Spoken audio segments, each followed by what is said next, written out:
السلام عليكم ورحمة الله وبركاته. أهلا بكم وفيديو جديد. كل سنة وانتم طيبين وعيد سعيد علينا وعليكم بإذن الله.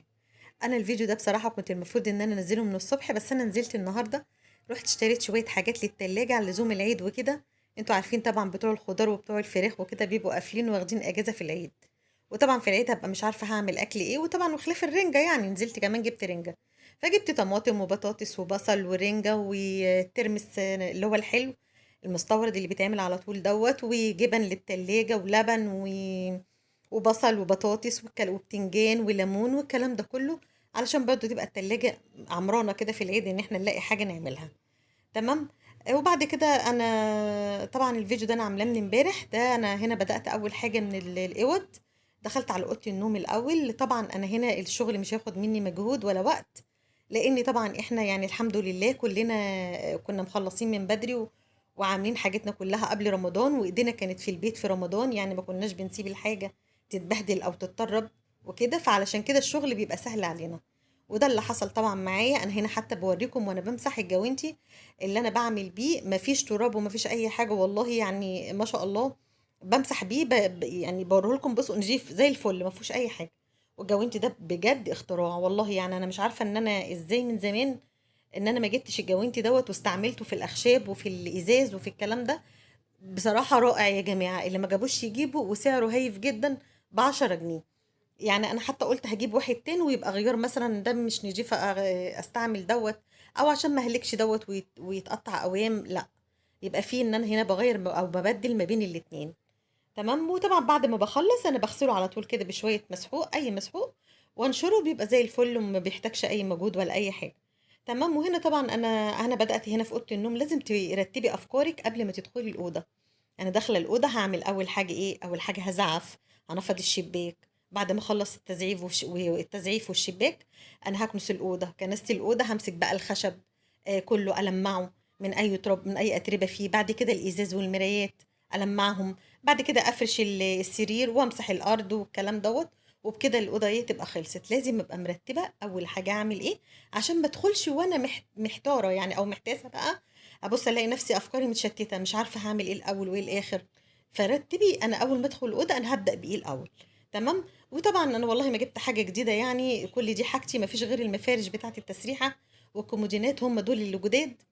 والاباجورات دي انا جايباها من قبل رمضان، وكنت حطاها وصورت بيها اكتر من مره، هتلاقيها في كذا فيديو. بس انا برضو رغم ان انا ما جبتش حاجه جديده، بس ما اعرفش انا في العيد حاجتي هي وفرشي هو، بس بحس انه ليه شكل تاني في العيد، انه كل حاجه نظيفه كده، من سجاد لحيطان لستاير لكله. بحس ان لا، الدنيا فارقه كده معانا، وكاني جبت حاجه جديده رغم ان انا ما جبتش اي حاجه جديده. تمام. فعادي يعني مش ضروري ان انا يعني اجهد ميزانيتي والدنيا غالية ومش معايا دلوقتي ان انا اجيب حاجة. لا، اشوف ايه اجدد حاجة عندي افرشها وهتقضي الغرض وخلاص. تمام. وهنا انا دخلت بعد ما خلصت اوضه النوم، انا دخلت هنا على اوضه بنتي. برضو عملت نفس اللي انا عملته في اوضه النوم، رتبت برضو افكاري.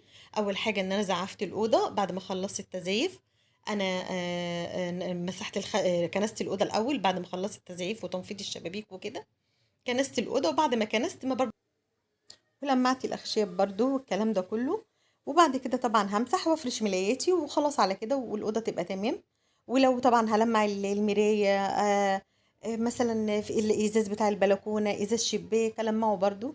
وبكده يبقى خلاص الدنيا بقت فلة زي ما انتوا شايفين. لو في درج مثلا بتاع التسريحة بتاع كومودينو مش معدول مش مظبوط، في حاجة ملهاش لازمة، ارميها، امسحي الدرج عادي. ليه؟ في ظرف الدولاب مثلا مش متظبطة، الهدوم خارجة لبره، الهدوم معوجة بتاع، حاولي برضو ان انت تظبطي دنيتك كده عشان تبقي فرحانة بحاجتك والدنيا كلها تبقى فلة بإذن الله. المهم خرجت بقى على الريسبشن، قلت لملك اطلعي انت بقى شيلي لي الزينة بتاعت رمضان، يا ملك انت خفيفة تقدري تقفي على السلم. والله والواحد وهو بيشيل الزينة بتاعت رمضان، انا عايزه اقول لكم ان انا كنت زعلانه جدا، لان احنا كنا بنعلقها واحنا في منتهى الفرحه. ساعه ما كنا بنعلق الزينه دي جينا واحنا بنشيلها، بصراحه كنا زعلانين جدا. انا كنت حاسه ان انا عايزه اعيط بامانه. المهم يا رب ان شاء الله باذن الله رمضان السنه الجايه يجي احسن كمان من السنه دي.